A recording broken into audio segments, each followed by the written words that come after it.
बूढ़े बालाजी उमरिया रोड पर डालचंद की बाड़ी में आकाशीय बिजली गिरने से 6 लोग घायल। आज सुबह 8 बजे आकाशीय बिजली गिरने से 6 लोग घायल हो गए।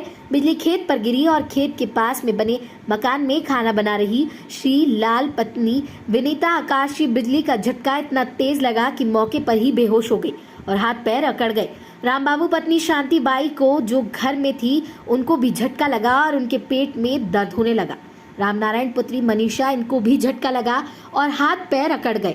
अंजू को भी झटका लगा और पीठ में दर्द हुआ। प्रमोद पुत्र देवांश इसके पेट पर बिजली का अंगारा गिरा है और इसके पेट पर भी चिट्टे हो गए। आकाशीय बिजली इतनी तेज थी कि पूरे घरों के आसपास अंगारे अंगारे हो गए थे। पूरे घर के आसपास धुआं हो गया था। पंखा, टीवी, बल्ब आदि जल गए थे। इन सभी को प्राइवेट अस्पताल में इलाज जारी है। इतना बल्ब फूट गया, चटकनी टूट गई, होल्डर भी बोर्ड भी गिर गए टूट के नहीं बिजली के मारे। और धुआं ही धुआं होगा सब में, परे ही परे होगा ये धुआं फैल गया। फिर तो आप सब घर में ही थे? सब घर में ही थे हम जी। यहीं से वहीं बाहर आके देखे तो बाहर ही मैं तो कपड़ा धो के ही आई थी। परे से गिर रहा है तो एकदम डरा गई और एकदम लगो बहुत पड़ोस में तो एकदम पेट दुखने लगा। बहुत देर तक दुख करो पेट दौड़ के नहीं मैं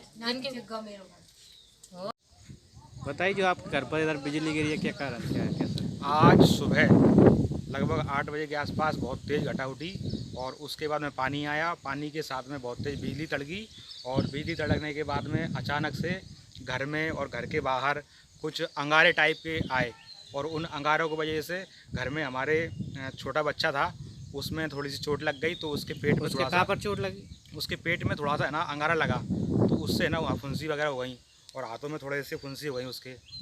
और फिर उसके बाद में जो अपना कमरा है उसमें 2 पंखे लगे हुए थे, दोनों पंखे अपने आप ख़राब हो गए और जो बोर्ड के स्विच हैं वो स्विच जल गए, बल्ब फूट गए और इलेक्ट्रॉनिक आइटमों पे भी कुछ। और ये सुनने में आ रहा है कोई गैरहोश हो गया था और हाथ पाँव टेढ़े हो गए थे। हाँ, हमारे घर के पास में ना चाचा जी का मकान है, तो उस मकान में चाची खाना बना रही थी अलग कमरे में।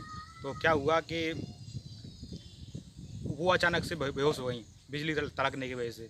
तो उनको होश नहीं आया, फिर उनको डॉक्टर के पास में ले गए, प्राइवेट डॉक्टर के पास में। तो प्राइवेट डॉक्टर के पास में जाके उनके बोतल वगैरह चढ़ी, तब जाके उनको होश आया।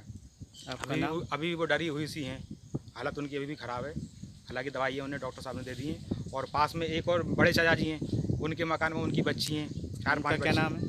उनका नाम है मनीषा। तो मनीषा के भी हाथ पैर मतलब ऐसे अकड़े से रह गए थे। और मनीषा से छोटी है एक अंजू, तो उसके पीठ में दर्द बना हुआ है, वो दर्द स्टार्ट हो गया। मतलब अचानक से बिजली तड़की तो सब लोग डर गए, सहम गए। तो सबके कमरे के अंदर ही थे? हाँ, सब लोग, क्योंकि बारिश आ रही थी, सब लोग कमरे के अंदर ही थे। और हम लोग क्या, जैसे हमारे कमरे में बिजली का एहसास हुआ तो हम चीखे चिल्लाए और पड़ोस में भी चीखे चिल्लाए। लेकिन है ना, हमारे चीखने चिल्लाने की आवाज़ उनको नहीं आई, उनके चीखने चिल्लाने की आवाज़ हमको नहीं आई। लेकिन जब पानी शांत हो गया और बिजली का भी मतलब प्रभाव कम हो गया, तो हमने एक दूसरे से मुलाकात की और हमने जाना कि बिजली गिरने के क्या दुष्परिणाम हुए हैं। आपका नाम? मेरा नाम प्रमोद कुशवाहा है। कौन सी जगह? बूढ़े बालाजी मंदिर के पास में चांद सवाली दरगाह के पीछे में रहता हूँ।